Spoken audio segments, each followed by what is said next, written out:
everyone. Welcome back to our podcast and its 8th episode, European Future, Green and Sustainable. Today I'm joined with Milica from Serbia. Yes. Thank you for joining us. Thank you for having me. Of course, we're going to discuss the most interesting topic of marketing and marketing in green businesses. Well, yes. Can you tell me more about the definition of marketing? Yes, well, many people think that marketing, it's only advertising, sales, but it's actually much more than that, And I have a great strategy that was created by Philip. It's called 4Ps. So just to introduce you a bit more, first, for the first P, we have a product, our product. We have to distribute our products. To distribute, we have to know to which location and everything, but we also need to look into our price, which is our second P.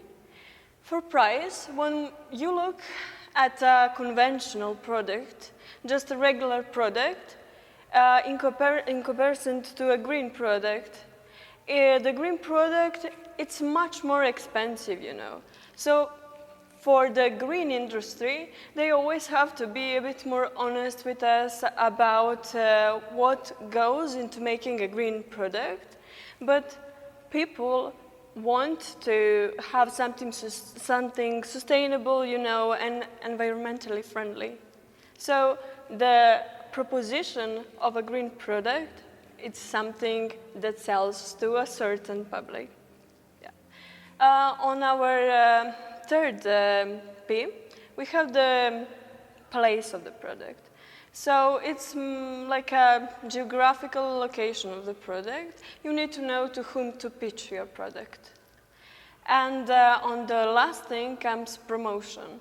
When it comes to promotion, when it comes to green promotion especially, we need to look into something being from recyclable paper, from something like that, to look out for the environment. But when it comes to promotions, we also have social media these days. So it's very, very easy, to spread the word around. Yeah. It's great that you can use tools that are already existing to Yes. promote green business and green entrepreneurship. Could you tell me what is it, market segmentation and target marketplace, and how do you implement it in a green business? Well, there are a few aspects of market segmentation and like the targeted audience we want to sell to. First, we would look into the demographical aspects of it.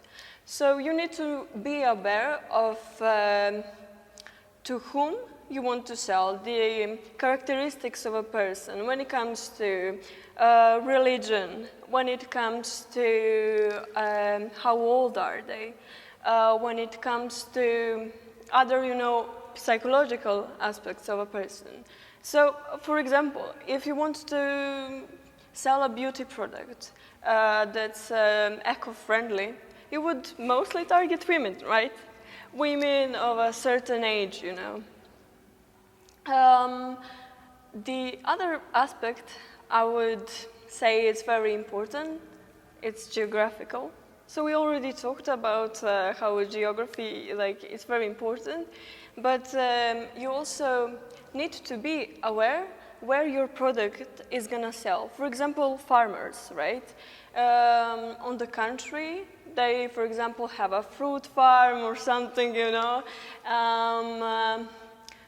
Best and most profitable thing for them to do is to actually sell locally, They have products from their farms, they make something possibly, but the most sustainable thing for them, if they are a small local business, is to actually sell on the areas that are in the close proximity, So it's sustainable and lowers the impact of emission when it comes to transport. They are not gonna sell their products 300, 400 kilometers away because it's very inefficient.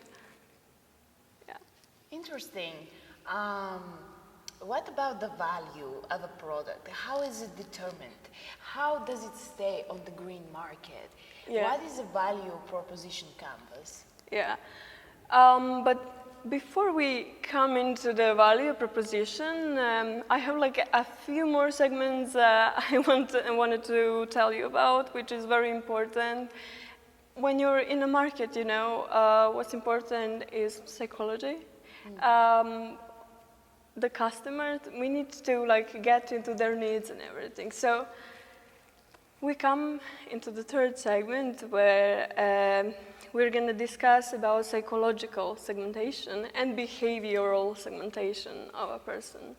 So again, as I said, you're targeting a specific person that has a specific values, characteristics, and everything. But also, you look into actually what do they need on their day-to-day life, you know, professionally, emotionally, on a day-to-day basis. And so we introduced a form, as you said, value proposition canvas. The value proposition canvas looks into the three main things. It looks into what job do you need to get done as a person, you know? So they know what to sell you, you know? And I like to say that in those kind of stages, when you're thinking like a marketer, you are putting yourself in the customer's shoes, you know? The second aspect is like everybody has their pains, you know, and their gains. So you need to satisfy your customer. You need to fulfill them to make them happy with the product. And it's all, when it comes to value proposition canvas, it's very important for us because we already discussed the segmentations, the value of a product. So now we have a targeted audience, we have a product, we just need to pitch it into the market. Yeah. And we pitch it through marketing, correct? Yeah, and we pitch it, and there are like 3 stages of pitching it, you know? You introduce the product first, yes? You introduce the product, and when you're introducing the product into the market, there's a possibility that it's not gonna work, you know? So on the second stage, we actually look into the growth of the product, you know? If our growth is increasing, if our product is selling very well, then we come to the stage of maturity in the product. So that's when actually our product is generating profits for us, you know? It's generating profits, and we can make more of our product and sell it. But on the third stage, there is a decline of a product. Every product actually has like a lifespan, you know? When the lifespan ends, when the product dies, we need to introduce something else, you know, a new idea, or maybe not a new idea, but to add some more into the product, you know, to make it a better one. Yeah. This is beautiful, but yeah.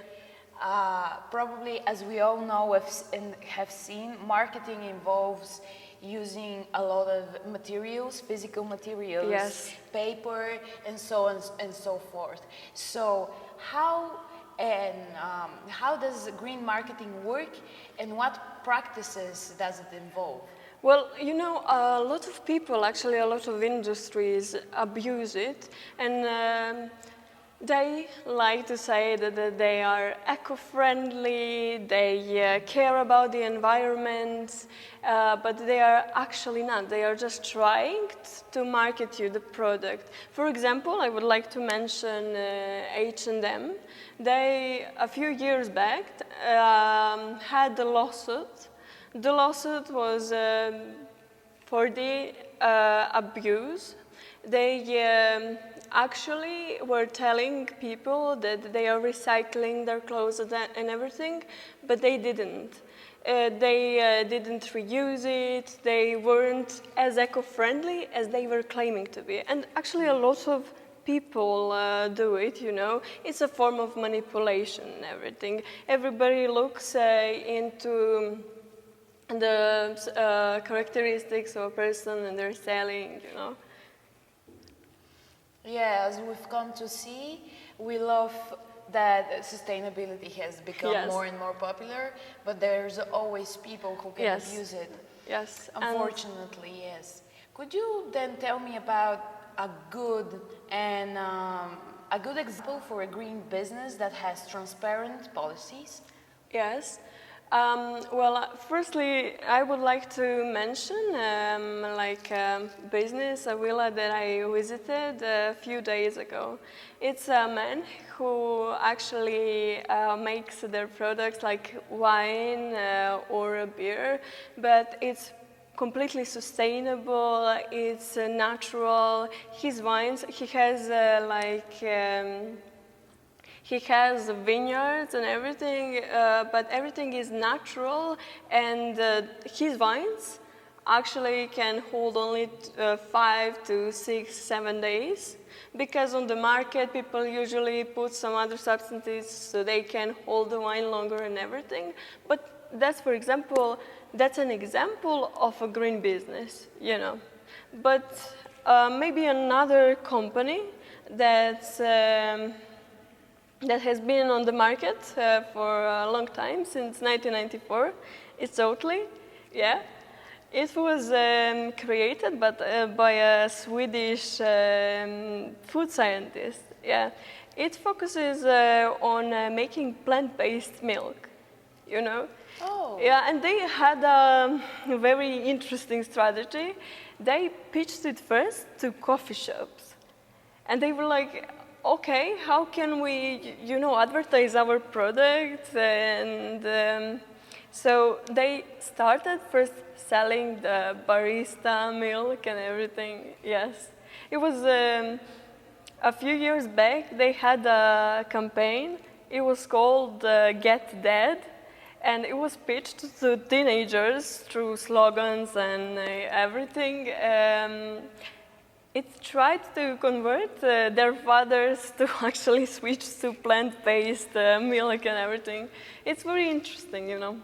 But they are like 65% of the market for like plant-based milk.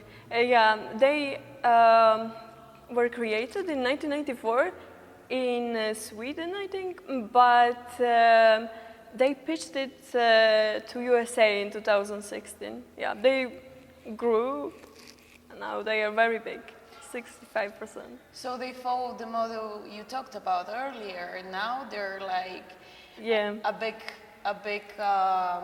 product on the market. Yes, they really did an amazing job with the marketing, everything. That's a great example. Thank you so much. Could you perhaps share any advice or final thoughts? Yeah, I can say that people should always stay aware about greenwashing, maybe research about the company's history and everything, or when you're in a market and you're trying to buy some product, always be aware that it's better for the environment to something that is more sustainable, recyclable. Most of the time, actually not most of the time, but sometimes companies can say that their product is like recyclable, but they don't really, specify if it's just the packaging of the product in itself, So that's also a form of greenwashing. So yeah, just be aware when you're shopping. Try to contribute to your environment. Try maybe to pitch some other ideas to the eco business. Be involved. Be involved. Great. Thank you so much for joining us today. Thank you for having me. And sharing such insightful information. And to all of our viewers, thank you for sticking up till now. Please like, subscribe, and follow us for more information. Thank you.